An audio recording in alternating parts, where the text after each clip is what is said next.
So 1 year ago, I received my ADHD diagnosis. Let me tell you, it's explained a lot about me, who I am, how I interact and see the world around me, and even the way I do and see things. This last year has really changed my outlook and my understanding on ADHD and how it's honestly led to a life that I never thought could truly be possible. Before getting diagnosed with ADHD, life honestly felt like a constant puzzle that I just couldn't figure out. I struggled with time management, social anxiety, perseverance towards goals, and I just couldn't follow through on any plans or big dreams or goals or aspirations I would have in my life. I struggled with mild depression, mild anxiety, and although I still got things done, I still went to school, I still achieved quite a lot of things that I'm still proud of to this day, I always wondered why it was so much harder for me than everybody else. Like why was it so hard for me to go to school and talk to classmates and interact with teachers, but for little Jimmy over here, it was a walk in the park, he couldn't care less. But for me, I cared. I literally tried everything and I just could never escape these thoughts in my brain. It was just more like, you're not good enough. It was like people's opinions on me that were coming through all the time, telling me that I was not good enough to do this,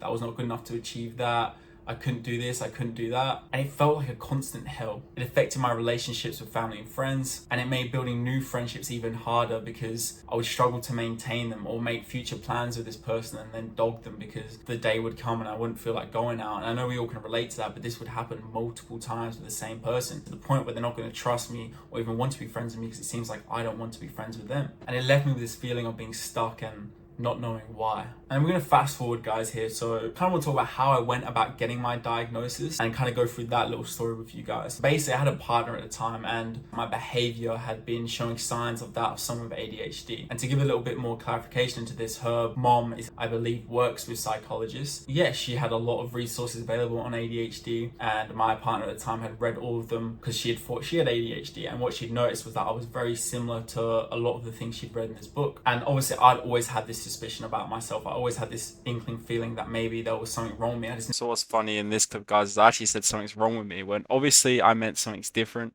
And that's just from all the people in my life telling me that something's wrong with me. It's just how society conditions us.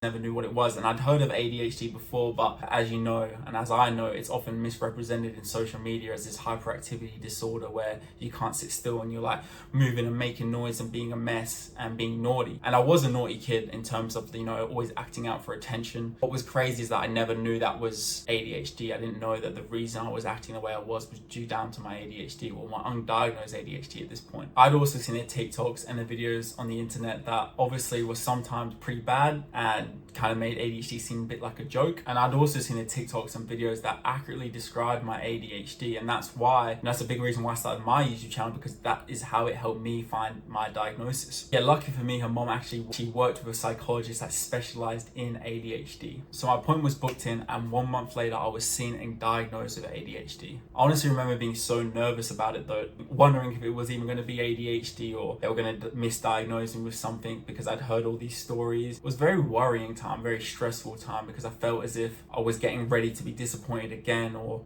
being told that I was making this up all in my head and I was just a lazy sack of shit. Because that's what I truly felt like. I truly felt like a lazy piece of shit that couldn't do simple things. Like I've spoken about many times before, doing chores, staying consistent with my chores. I'd have days where I'd lie in my bed for hours. And I mean, the whole day I would do nothing. Like absolutely no work, sit there and feel shit about myself, watching YouTube videos after YouTube video after YouTube video. And that is what caused my addiction to YouTube as well. But what I didn't realize was it was actually years of conditioning from the outside world that made me feel like I was just being lazy and I was making it all up. I didn't realize that these were all other people's thoughts in my head that had invaded my territory, invaded my space and took up my own thoughts with theirs. So crazy stat, by the way, people with ADHD receive 20,000 more negative messages than those of their counterparts. So say the child was 12, other 12-year-olds without ADHD received 20,000 less negative messages, which is absolutely crazy to think about. And that was by the age of 12. Imagine by the age of 23 how many negative thoughts and emotions and messages I had about myself,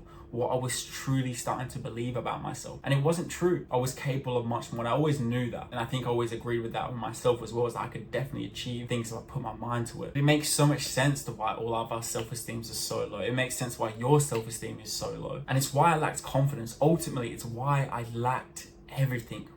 It was, imagine not being I think this is what I need you guys to understand, is that this is a crucial part of understanding who you are at your core fundamentals as a person. Like once you know and find out that you have ADHD, you're always able to fall back on it in terms of like you're now able to understand yourself. When you don't do something the right way or you think of something the wrong way, you're now able to understand that is because of your ADHD. Being diagnosed was definitely like a worrying time for me. It was especially worrying because, like I've said many times before, I didn't know if I was going to have it or not. And when you don't know that about yourself and you're worried that it's going to come through with someone else or it's going to be negative, it can really shut you down and make you feel quite shit. So my life after being diagnosed, how has it changed? How did I elevate my life from where I was around a year ago to where I am now? Because it has been leaps and bounds. My life has taken a complete 180-degree turn and in the right direction as well. Simple things I used to beat myself up about, I'm now able to recognize and understand that this is a part of who I am. This is a part of my ADHD. So for example, when I notice myself feeling low or down or noticing I'm not being as productive as usual, instead of sitting there with these thoughts of I'm lazy, I'm not good enough, which I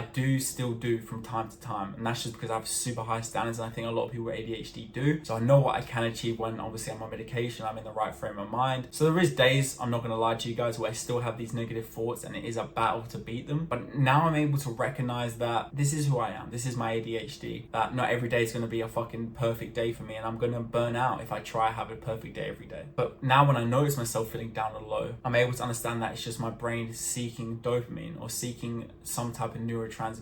So now I'm able to understand that I need to boost my dopamine levels up. And obviously there's natural ways such as going for a shower, going for exercise, eating food, drinking water. And if you wanted to watch a video, guys, about ADHD and dopamine, check my video out right here. Or even with just simple things like forgetfulness, like when I forget my keys or forget important dates or forget appointments, forget job interviews, I was now able to understand that, again, this is all down to my ADHD. It helps you understand why I'm doing these things, why I am the way I am, why I interact with the world the way I interact with the world. It explains us. It helped me to explain who I was. And when you think about it, guys, I really have changed my life around from a year ago. A year ago, if you told me about creating a YouTube channel, I would say, okay, ask in a month's time if I'm still doing that. And it would be a no. So I kind of wanted to go through a couple of questions that you guys had asked me. How has it changed my thinking and why? Like I said before, it's definitely changed the way I just view myself and the world around me. I understand that we weren't built for this society. This society was built for quite literally slaves. And I personally believe that ADHD people, I'm not saying we're better or worse than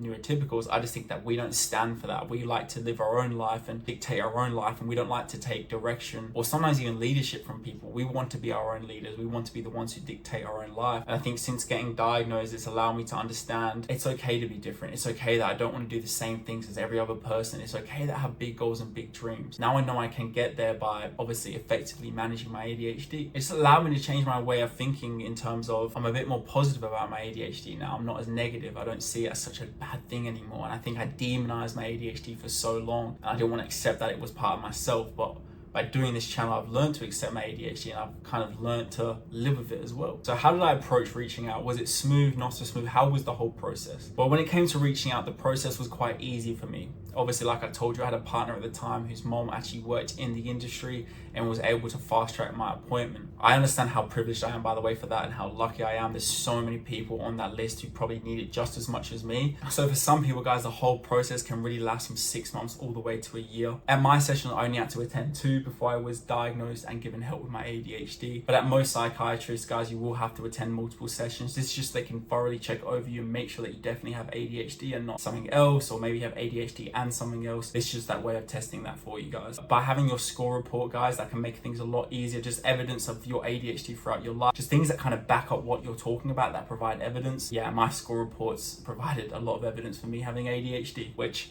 yeah, it's pretty obvious. So overall, how has my life been after diagnosis? How have I found it all? I mean, it's had its tough moments, but overall, I found it very pleasant. I'll be honest with you guys as well. There's still going to be family members who doubt your ADHD diagnosis. They're not going to believe you. They're going to think you're being lazy, or yeah, everyone's got diseases these days, especially everyone's got disabilities these days. That's the things they will say to you, especially when it comes to ADHD, just because of the way it's perceived in the media and the way it's shown is that it's this non-damaging thing, and you know, there's no issues with it, and you're just lazy and blah blah blah. Still people in my family who refuse to accept my diagnosis, and this will most likely happen in your life as well. The hands down best advice I can give you guys is to not give a fuck. Seriously, do not give a fuck. You know who you are. It doesn't matter what they think of you or what they try to tell you. You deep down know who you are at your core, so don't let anybody else try to tell you differently. I understand it's damaging to have somebody doubt your ADHD diagnosis, especially from a family member. It's truly a reflection of how they're feeling, and sometimes it can be a form of denial. As we know, that ADHD tends to run in families. Sometimes moms, dads, brothers, sisters don't really react too kindly to the news you have ADHD, as they then see that themselves as damaged or broken or something's wrong with them, and they don't want that label. Even though we know that's not the case, that's what they associate ADHD as. So they don't want the label. They don't want to label themselves as broken and damaged because that's what they believe ADHD is, when I don't think it is at all.